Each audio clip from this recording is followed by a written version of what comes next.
Hi there, everyone. It's Misty here from the No, that's not what we're doing, Misty. That's not what we're doing. Hello, friends on the internet. It is I, Misty Living, and I'm here today to share with you an update video. So, hi. How the hell are you? Disclaimer, minus my Jesus, I love Jesus and I cuss a little. This may be a little bit of a curse word filled update. I'm just in that kind of mood. So if you're new here, hello, welcome to my channel. It's nice to meet you. My name is Misty. Like I mentioned, I started keto March 2017, 425 pounds.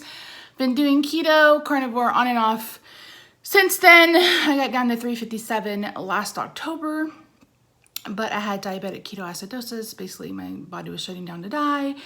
And since then, I have gained 40 pounds, and I weighed this morning at 392, which I'm down a couple of pounds from the last time I weighed, not with you guys. So anyway, but with that being said, that's the last time you're getting a weight for me until after this back surgery, because I can't fucking handle it. I am, for those of you who don't know, I have two autoimmune diseases. One is rheumatoid arthritis, which you've probably heard of. The other is myasthenia gravis, which you probably haven't heard of. Rheumatoid arthritis affects your joints, but it can also affect other organs inside your body. It's not just a type of arthritis. And then myasthenia gravis affects my muscles and nerves where they talk. That gets messed up and it causes extreme muscle weakness. It's different for every single body, and it's called the snowflake disease because of that. I'm also type 2 diabetic. So, and I've regained 40 pounds because 3 of the medications that I ingest on a daily basis cause flippin' weight gain. I'm on insulin, which is a fat storing hormone. And then my Lyrica causes weight gain, and I can't remember what the other one is, but I'm kind of fighting a losing battle, but I'm still fighting, and that's all that matters. So I've been carnivore now for a couple of weeks. I have seen really good numbers in my blood sugar numbers. I actually filmed and posted a video last week, but I made an error in judgment. I talked about finances, and that never goes well, so I went ahead and deleted it. Short version is we're struggling, but everybody does, right? So anyway, but I talked about in that video that my blood sugars had been really low. I hadn't had a blood sugar over 200. They'd been mostly in the 140s, 150s until this weekend. I've had a sinus headache since Friday. And I feel like I'm getting a sinus infection, or I already have a sinus infection. I'm just not producing a whole lot of, stuff. So I think that's why my numbers are elevated. I think they're also elevated because, like I said, I've just been really stressed out. And then we had company yesterday, my best friend from kindergarten. He and I haven't seen each other in 4 years, so he was able to come stay the day. Monday, he spent the night with us on Monday. And that was good, but I'm stressed because I didn't get anything done yesterday or Monday either. So a little bit stressed, and if you're unfamiliar and you're diabetic, anything your body is doing can cause your blood sugars to be elevated. You have a fever, you have an infection, stress. I don't know if I've shared this story on this channel, but back in 2008, I was diet controlled, and I had my A1C tested in March, and it was like 5.5 or something like that. Switched jobs, didn't change the way I was eating, nothing else. By May, just from the stress, my blood sugar, my A1C was 12.8, just from stress. And back then I wasn't a stress eater because I could afford to shop. So back then I lived on my own. I was making good money. I had a roommate. So, I was able to shop on my own, or shop if I was depressed or stressed or whatever. So, so it can really wreak havoc on your system. So the last couple of days, my fasting blood sugar has been in the 200s. Yesterday I took a shot because I have 2 types of insulin. I have Novolin, which is a medium acting insulin. It's between Lantus and Novolog. So it works for 12 hours, where Lantus normally works for about 24 hours. And then Novolog is a rapid acting insulin. So it works within like 30 minutes to an hour. So I took 20 units of that yesterday morning, and my blood sugar stayed around 140, but it was, what was it this morning? Was it 208 again? 179? I don't remember what it was this morning, actually. But so it's been elevated again, and it's irritating. So one thing that I'm also doing is I'm doing 1 meal a day. I'm only eating food once a day, so at dinner. But I'm starting my day off with a fat coffee. So either bulletproof coffee, or like I went to Starbucks this morning and got a coffee with heavy cream. And if I eat at all during the day, it's going to be a fatty type of protein. So like yesterday, I snacked on cheese all day long. So not a lot of people do well with a higher fat version of keto, but I actually do. I do better when I'm eating more fat. And I know, unfortunately, there's so much conflicting information out there that's, people are like, if you're fat, you don't need to eat fat. That's actually not true. Okay, that's not true. But it's not my job. I'm not here to educate you. I'm not an keto education channel. This is how I'm doing keto kind of channel. If you want more information, the only doctor on this internet that I trust, no, that's not true. Dr. Barry gives really good information in a good way that you can understand. I do not like Dr. Berg. If you like Dr. Berg, I'm happy for you, but I just don't trust somebody who's been in trouble for practicing medicine when they are a chiropractor, and he's also a Scientologist. So no shade or anything like that. I just feel like he's trying to sell too much shit. So anyway, again, my belief, if you love him and you get good information from him and his plan is working for you, then more power to you. That's the best thing about keto. Actually, that's the best thing about any way of eating, is that you can tailor it for you, and whatever works for you is perfect. And it doesn't matter what anybody else is doing, because it doesn't affect you. What I put in my mouth on a daily basis doesn't affect anybody else but me. So yeah, anyway, that was a tangent. So yeah, that is, my hands are so damn dry. That's kind of where I'm at. I saw my regular doctor last week. And bless his heart, I've been with him now 6 years, 7 years, 8 years.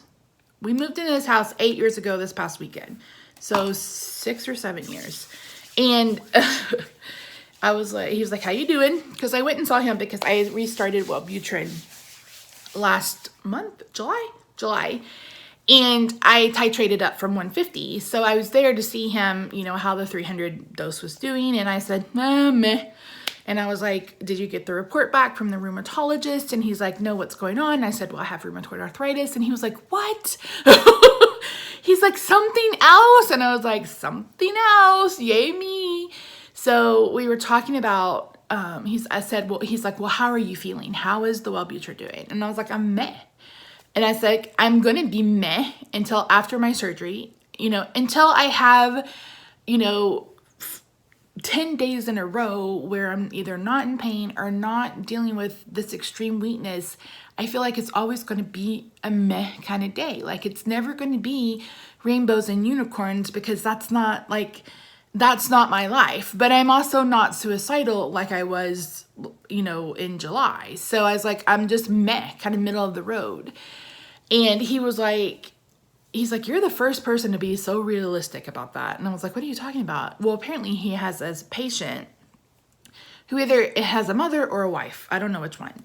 But they came in and she was like, he needs a higher dose of antidepressant. And my doctor said he's like on a huge, ginormous dose. He couldn't go up anymore. And she was like, he's still depressed. And it's like, poor guy has like an infection that he has to have 6 months of IV treatment. And then he has, he hurt his back on top of it.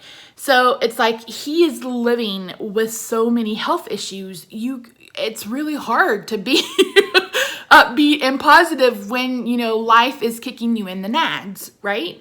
So yeah. But I just was like, oh my gosh. And I was like, yeah, I'm completely realistic about it. as long as I said, I am fine being meh. I said, as long as I don't want to be here anymore. That's not my goal. I want to continue fighting. I want to continue living. I'm alive, but I don't feel like I'm living my life. I don't know if that makes sense. If you live with chronic illness or you're disabled, you probably get what I'm saying. Because I'm basically housebound right now, and I can't just like run to Michael's or run to the Dollar Tree or run and have lunch with a friend. It's not that simple for me. It's not that easy anymore. It's not, and like I mentioned in a video, I think I made it in 2017 about how, just grateful I was and how much I took for granted. I mean, and at that point I was talking about, just walking from my car to my office. I mean, I took that for granted every single day until I couldn't do it anymore.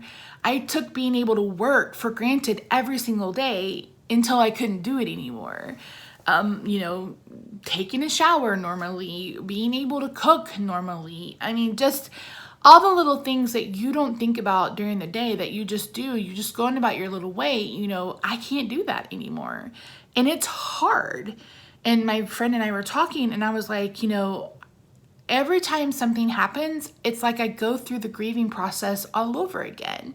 I'm grieving the life that I had, and I'm grieving the life that I wanted to have, like the life that we planned, where we could travel and retire and do all these things. And the way things are going, poor Rob may never be able to retire, and I don't want that for him. I don't want that for us. But like I mentioned, it's hard. It's really, really hard. So, and we've been married 10 years. New Year's Eve will be our 10-year anniversary, and only 3 of those 10 years have been good. And I don't mean that like our love. I mean like we were both healthy. We were both working a job. we were financially stable. We were paying off bills. We were, saving money. And then all of that was kind of taken away, and it's just been a struggle since July of 2016. It's been one thing after another. First it was skin cancer, then it was emergency gallbladder surgery, then it was nodules on my thyroid, then this myasthenia started, then it was a pinched nerve in my side, and then it was, a race trying to figure out what the fuck was going on with me. So, the whole month of April 2017, we thought I had ALS, and then it was having to leave my job, and then it was trying to get disability, and then we started the whole thing over again with, having to stay in the hospital last May, and then being in such deep depression last summer, and then starting the first Farxiga last fall, and then ending up in the hospital in October, with diabetic ketoacidosis and almost literally dying. And then you get to this year, and I realized that my mycophenolate is what's causing the issue, and it's causing hyperglycemia. So I switched that, and then I end up at the hospital because of this ruptured disc, and I can't walk. I'm in a wheelchair for 6 fucking weeks of my life. Now I have to have surgery. Now I have rheumatoid arthritis. I ended up in the emergency room because I couldn't breathe. It's like, it's too much. It's too much. It's too much. It's too much. So it's amazing that I stay as sane as I am. It's amazing that I get up every morning and I fight the good fight, because it's like, damn it all to motherfucking hell. I can't take anything else. Please don't give me anything else. Please don't give me anything else. So yeah, it's a struggle, and it's like, how long can you be beat down until you can't get up anymore, right? So that's what I'm living with. And he and I talked about Andrew Luck. If you don't know him, he was an American football player. He was a quarterback for the Indianapolis Colts, and he's been hurt for like the last 4 seasons, maybe even longer than that. And he would get healthy, he'd come play like 1 game, and then he would get hurt again. And he ended up retiring, and people were like, this came out of left field, and everybody was so surprised. They booed him. But bless his heart, in his press conferences, he was literally crying about how he wants to be able to get on the floor and play with his kids. He wants to be able to remember his kids, because he'd had so many concussions. And he talked about the cycle of like an injury, pain, rehab, repeat. And it's like, and you just could tell that he had reached the end of his rope, and just how emotionally he was struggling. And I told Rob and I talked about it, and my doctor and I talked about it, and I said, unless you're living that, you just don't understand how debilitating it is to live in constant pain. And it's not just debilitating physically, it's also mentally and emotionally debilitating, not only for you, but your relationships with other people change, because you can't do, I mean, and that's the thing with me. It's like, well, you can't, I want to go do this with you, but you can't do that. I'm like, yeah, you're right. I can't. I'm sorry. This is my new normal. And unfortunately, is it the normal I want? Fuck no, but it's the normal I've been given. So I can either sit around and cry and, or take myself out of the game, but that's just not my personality. It's not, I'm going to fight for what I have. So yeah, this is going off on a tangent. Good Lord. Anyway, all of this to say, I'm not going to weigh until after my surgery. My surgery is October 8th, and I basically have 4 weeks to get 30 videos filmed, edited, uploaded, blog posts written. And then I'm trying to cook ahead. We cooked 20 pounds of chicken this weekend. So Rob would have chicken for his lunches, and then we would have something in the freezer. So it's just a lot. And I'm not emotionally overeating. I'm not binging, and that's good. So yeah, but that's where I'm at. And I'm just trying to get through my day. My lips are so chapped. So anyway, yeah. If you don't follow me on Instagram, I am having a giveaway over there of the Smart Sweets candy. I can't eat it. If you are keto and you're not 100% keto or 100% clean keto, you may be able to tolerate it, but I can't. It shot my blood sugar through the roof. Is it amazingly tasty? Absolutely. It's so good, especially the ones that are supposed to be like Sour Patch Kids. So good. And so are the gummy bears. So good. But it just shot my sugar. I could have just had Trolls sour gummy worms if I was going to do that. So anyway, I'm giving them away. If you're interested in trying them, make sure you can head over there. Follow me on Instagram, on the gram. I need to gram something today. Anyway, I see my rheumatologist next on the 12th. What day is that? Thursday? Next Thursday? Sounds about right. I will have been on the methotrexate a month on Monday. I only take it on Monday. I'm taking 4 pills. I haven't noticed any hair loss. A lot of people said, they lost their hair. I haven't noticed anything. To me, I actually feel like I'm getting more hair, and that may or may not be true. I don't know. I need a haircut. But yeah, so yeah. Just one thing after another. Just put one foot in front of the other. That's all I can do. But yeah. So thank you so much for everybody who watches my videos and watches the ads and all that good stuff. I really do appreciate you, and I really hope that things get better, and yeah, that's all I can do. So if you are struggling, it's okay. It'll be okay. Just one foot in front of the other. Take it hour by hour if you have to. But you can do it. We can do it. We can do this. We can get through it. So yeah. So all right, guys. I'm going to go film and then edit. So I will see you guys maybe Sunday. I have that Get Ready With Me, that Milani Get Ready With Me ready to go. I may just go ahead and post it without any links. I like to link the product that I'm using for you guys so you can see what it is, but I may just have to post it without the links. But anyway, that's it. Bye, guys.